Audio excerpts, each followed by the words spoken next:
Bonjour à tous et bienvenue dans l'émission Le mot de l'évêque de ce dimanche avec le vicaire général de notre diocèse. Bonjour Père Charbernas Saint-Boldelli, vous Bonjour êtes Aurélie. en charge de seconder l'évêque dans sa mission. Vous êtes aussi en charge de ce que l'on appelle la curie et vous avez dans votre responsabilité une attention toute particulière auprès des prêtres du diocèse. Alors dans notre émission ce dimanche, on va avoir un peu deux parties.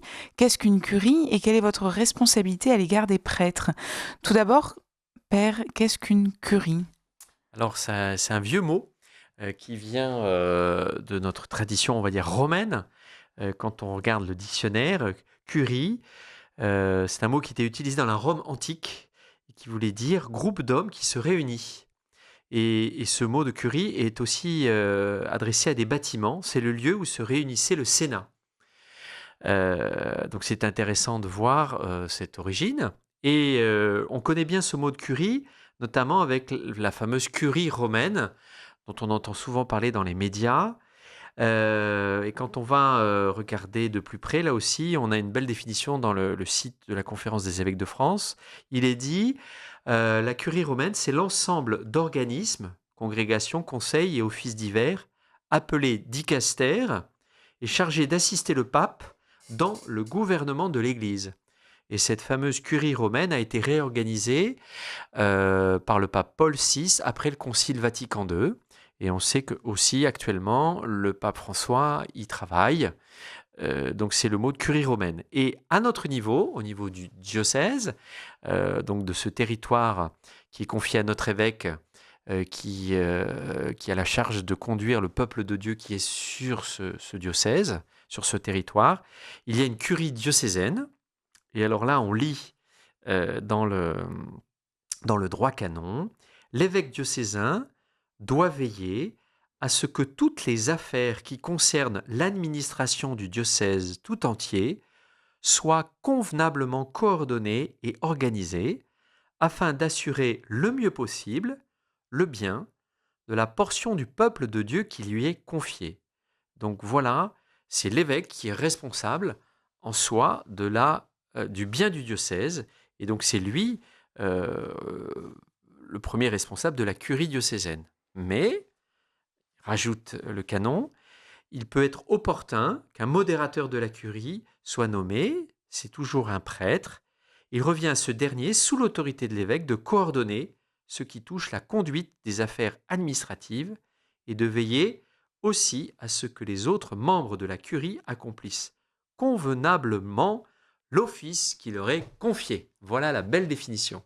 Donc c'est vous? Et donc c'est moi, effectivement, qui, comme vicaire général, a reçu cette charge d'accompagner, comme il est dit, de coordonner, de veiller sur cette curie diocésaine. Alors on entend le mot curie, on entend le mot diocèse, ça peut paraître loin pour un fidèle qui va à la messe régulièrement ou pour tous nos auditeurs. En quoi ça peut concerner tous les chrétiens? Alors, si on part du principe qu'un chrétien, il est du Christ, si on part du principe qu'un chrétien n'est bien sûr pas un consommateur, s'il est du Christ, il est forcément, il fait partie d'un corps qui est l'Église, et du coup, il a toute, même s'il est loin de l'institution, il a toute sa place, il a lui aussi une mission. Et alors, saint Paul le dit bien avec l'image de la tête et du corps. Si on peut prendre une image, la curie, c'est plutôt au niveau de la tête, et il y a là tous les autres membres du corps. Donc effectivement, la tête est loin de la main ou du pied ou du genou, mais en fait, ça fait partie d'un tout. Et j'ose dire que la curie, elle est au service comme tous les autres membres, mais elle a sa place spécifique au niveau de la tête. Euh, Elle fait partie de ce tout qui est l'Église. Alors, du coup, c'est pas l'Église universelle, mais c'est l'Église locale. Donc, normalement, un chrétien de Sceaux, de Pertuis ou d'Orange, il est concerné et il bénéficie de fait de ses services, de ses offices, parce que quand il donne, par exemple, au denier de l'Église, pour l'aspect matériel, peut-être sans le savoir, Il aide bien sûr son curé d'Orange, mais aussi grâce à son don, au service de la curie, il peut aider aussi le curé de Sceaux parce qu'il a beaucoup moins de ressources qu'à Orange. D'accord. Et alors pourquoi on a une particularité à Avignon? Pourquoi notre archevêché, donc est-ce que c'est là où réside la curie, est le même lieu que la maison diocésaine? Alors, moi, je ferai la distinction au niveau. L'archevêché, c'est le lieu où vit l'archevêque. La maison diocésaine, c'est le lieu de la vie pastorale. Alors, il y a ici à Avignon, ça se vit dans le même lieu. Cette semaine, on a une réunion avec les prêtres référents et le directeur diocésain de l'enseignement catholique. C'est la vie pastorale et ça s'est fait à la maison diocésaine.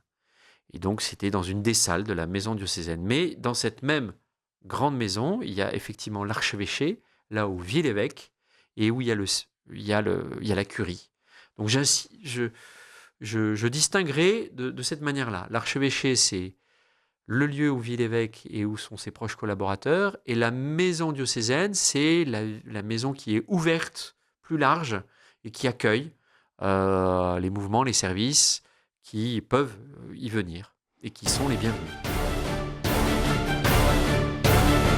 n'ai pas trop vérifié. On entre dans la deuxième partie de l'émission, donc plus sous le regard de... Donc on est avec le père Charles-Bernard Savoldelli, vicaire général du diocèse. On va parler un peu plus de votre responsabilité à l'égard des prêtres, qui sont vos confrères, comme le dites souvent. Quelle est-elle, cette responsabilité en tant que vicaire général? Alors, le premier, enfin quand même, qui reste toujours le premier responsable, c'est l'évêque, qui est le père. Hein. L'ami, le frère et le père, c'est ce qui est, c'est ce à quoi l'évêque est appelé vis-à-vis de tous ses frères prêtres. Voilà. Et de ce fait, comme vicaire général, j'ai aussi à être ce frère. Et pour moi, c'est peut-être le plus important dans ma mission de vicaire général. Et si j'ai accepté cette mission, c'est vraiment pour ça. C'est d'être un frère avec mes frères prêtres pour, j'ai envie de dire, alors non, c'est pas pour les soutenir, c'est pour nous soutenir. Parce que moi je suis comme eux et je suis très heureux travailler dans la vigne du Seigneur, mais on sait très bien, c'est pas tous les jours facile, et donc je veux, enfin, en tout cas je fais tout pour les soutenir, les aider, les encourager, voilà. Et, et j'ai la prétention, alors du moins de croire et d'espérer leur apporter aussi, parce que moi je suis comme eux, un, un peu plus ou du moins davantage de reconnaissance. Parce que de fait, souvent ça manque dans nos vies de prêtres. Et le fait d'apporter autant qu'on peut, autant que je peux, moi, à ma place, comme vicaire général, de la reconnaissance dans ce qu'ils font, dans ce qu'ils sont, ça me paraît très important. Parce que c'est quoi exactement un prêtre diocésain? Alors, prêtre diocésain, c'est le plus beau des métiers du monde. En fait, non, c'est pas juste. Un confrère, je l'avais déjà cité plusieurs fois, un ancien vicaire général qui dit prêtre, c'est une vocation et curé, c'est un métier. Alors, de fait, c'est un appel, hein, prêtre diocésain. Prêtre et curé, vous pouvez nous expliquer la différence? Le prêtre, c'est vraiment celui qui est appelé à servir le Seigneur d'une manière particulière, à la suite des apôtres, pour collaborer à cette mission, on va dire, apostolique. Et un curé, c'est celui qui reçoit une charge pour au nom de l'évêque. Il représente l'évêque dans un territoire. Voilà. Donc c'est des petites nuances, mais c'est important. Et de ce fait, le prêtre diocésain, c'est celui qui est donc rattaché à un évêque diocésain. Il n'est pas forcément curé, mais il peut avoir d'autres missions dans le diocèse, mais il est rattaché à ce diocèse. Et en général, le prêtre diocésain est issu du diocèse. C'est un enfant du pays. Voilà. Mais il y a toujours des exceptions. Moi, j'en fais un peu partie, même si je suis en Provence depuis plus de 30 ans, 40 ans même. Mais voilà, un prêtre diocésain, c'est quelqu'un qui est né ou qui a grandi et qui a été appelé par l'évêque du lieu pour exercer une mission dans un diocèse. On entend beaucoup de fidèles inquiets du manque de vocation au ministère sacerdotal. En 2023, dans notre diocèse, on en est où? Alors, de fait, je suis intimement persuadé que le Seigneur appelle, hein. Toujours, toujours. Sauf que malheureusement, l'environnement est tellement pollué, c'est peut-être lié au réchauffement climatique, mais on peut faire des analogies, mais on peut faire des analogies en fait aussi, mais c'est pas faux. Mais il n'empêche que on n'est pas en mesure d'entendre l'appel. Et je suis persuadé qu'il y a des personnes qui ont été appelées et qui n'ont pas été en mesure. Alors après, entendre un appel, c'est pas évident. Et donc, il faut voir justement l'environnement pour être capable de discerner un appel particulier, parce que ça reste très particulier. Donc, pourquoi il n'y en a pas? Pourquoi il y en a moins? Parce que déjà, l'environnement n'est pas porteur. Et puis, je crois aussi beaucoup, même s'il y a des exceptions, et j'en fais partie, la famille est le lieu quand même privilégié de l'éclosion d'une vocation.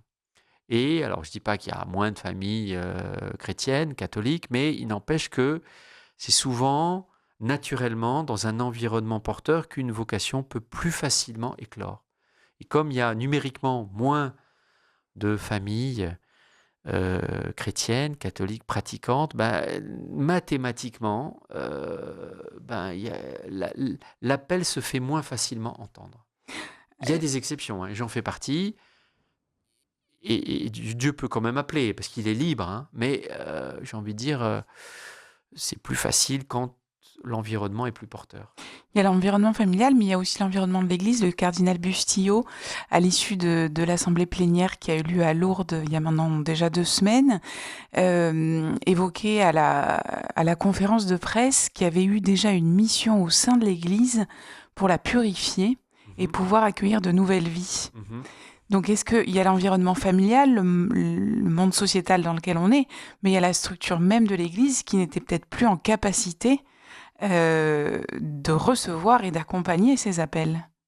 Je crois aussi, effectivement, et chaque période, il y a eu des refondations, le cardinal est lui-même franciscain, il sait de quoi il parle. Enfin, Saint François, il est né dans un contexte où l'Église n'était pas très, très reluisante et où est né, à travers un homme qui a été saisi par Dieu, où il y a eu une profonde, on va dire, renouvellement. Et peut-être c'est ce qu'on est en train de vivre avec des purifications, avec des restaurations, comme Saint François l'avait entendu au sens propre et au sens figuré, restaure mon Église. Peut-être on est appelé à vivre ça. En tout cas, c'est sûr. Il faut, comme à chaque génération, se convertir ou du moins se laisser toucher par Jésus crucifié. Dans votre cœur de prêtre diocésain, quelle est votre espérance? Alors, dans mon cœur de prêtre diocésain, que la vie soit abondante et que la vie puisse justement entraîner, faire vivre. Et si on est dans l'image justement de la vie naturelle, de la vie biologique, cette vie, elle est faite pour se développer, pour se donner, pour que la vie circule. Donc moi, mon espérance, comme prêtre diocésain, c'est que la vie continue. De toute façon, elle continue. Même dans les rues, bitumées ou pavées, il y a toujours des petites herbes qui poussent.